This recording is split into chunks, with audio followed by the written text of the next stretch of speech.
বাংলাদেশ একটা বিষয়ে পৃথিবীর চ্যাম্পিয়ন এখন। কিসে? জালিয়াতি।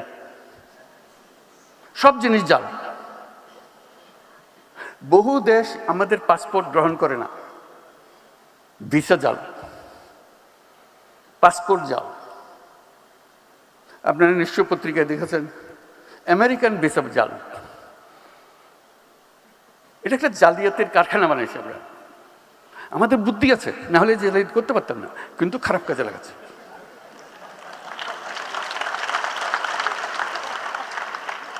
যে জালিয়াতি করতে জানে তার কাছে অনেক ক্রিয়েটিভিটি। আমি মধ্যপ্রাচ্যের একটা রাষ্ট্রের মন্ত্রীর সঙ্গে আলাপ করছিলাম। তারা বহুদিন ধরে আমাদেরকে প্রবেশাধিকার দিচ্ছে না। বাংলাদেশি কোনো মানুষ, শ্রমিক বলে কথা না, কোনো মানুষকে প্রবেশাধিকার দেবে না।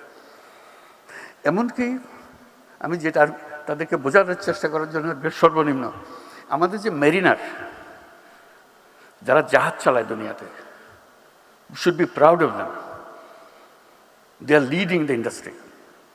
যে তারা জাহাজ চালায় দুনিয়ার, তারা এক বন্দর থেকে আরেক বন্দর, সেই উপলক্ষে তাদেরকে ওই দেশের বন্দরে যখন জাহাজ আছে তখন কয়েকদিনের জন্য তারা ছুটি পায়, শহরে গিয়ে একটা ঘোরাফেরা করে আসা যাওয়া করতে পারে, জাহাজ ছেড়ে স্থলে আসতে পারে। ওই দেশে তারা আমাদের বাংলাদেশি নাগরিক হলে তাকে নামতে দেওয়া হয় না। আমি শুধু মিনতি জানালাম যে বেচারা জাহাজে জাহাজে ঘুরে, অন্তত তাদের জন্য একটা পারমিশন দাও। বলছে আমাদের নিয়ম তো সবার জন্য প্রযোজ্য, আমরা কি করি?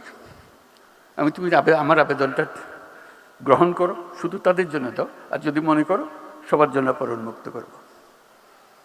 তো কয়েক মাস পরে শুনলাম যে তারা মেরিনারদের পারমিশন দিয়েছে। একটা দুটো দেশ না, লম্বা লিস্টি যাদের দেশে আমাদের প্রবেশাধিকার নাই। ওই মন্ত্রী যার সঙ্গে আমি মেরিনার নিয়ে আলাপ করলাম, সে বলল যে দেখেন আপনি বন্ধু মানুষ, আপনাকে পুরো জিনিসটা আমি বোঝাবো। আমি বোঝাবো বলতে আমি নিজে গেছি, এই যখন তারা আসে দেখার জন্য যে বাংলাদেশিরা রিজেক্টেড হয়ে যাচ্ছে কেন, তো নানাজনের কাগজপত্র দেখালো, শিক্ষার সার্টিফিকেট ভুল, জালিয়াত। বলছে একজন মহিলা, সে আসছে এখানে ডাক্তার হয়ে, তার ভিসা হলো ডাক্তারের ভিসা। আমি দেখে বুঝলাম ডাক্তার হবার তার কোনো ক্ষমতা নাই, তার চেহারায় বলে না ডাক্তারের কিছু আছে। তা আমি জিজ্ঞেস করলাম আপনি কোন মেডিকেল থেকে পাশ করেছেন? তখন কাগজপত্র গাইটার জন্য বের করে দিল মেডিকেল সার্টিফিকেট। তো স্টাফরা বললো স্যার এটা জাল, এটা ভুয়া, বাকি সমস্ত সার্টিফিকেট তার জাল। সে বললো যে আমার অ্যাসেসমেন্টে সবদ কাজ যেটা শেষ পর্যন্ত করবে, আমি ঢুকতে পারমিশন দিলে সে গৃহকর্মী হবে, কিন্তু নিয়ে এসছে ডাক্তারের সার্টিফিকেট। কি হবে আমাদের? এই প্রযুক্তির কথা বলছি যে এই প্রযুক্তি সে জালিয়াতির কাজে লাগাবে। যদি না আমরা আগের থেকে আমাদের নিজেদের সংশোধন করি, এই গোড়াগুলো কেটে দিই।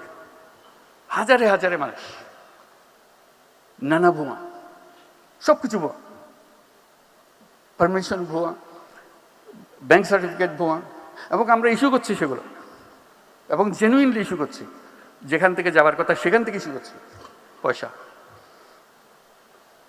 কাজেই আমাদেরকে প্রযুক্তিতে আসতে হলে ন্যায্য জিনিস নিয়ে আসতে হবে।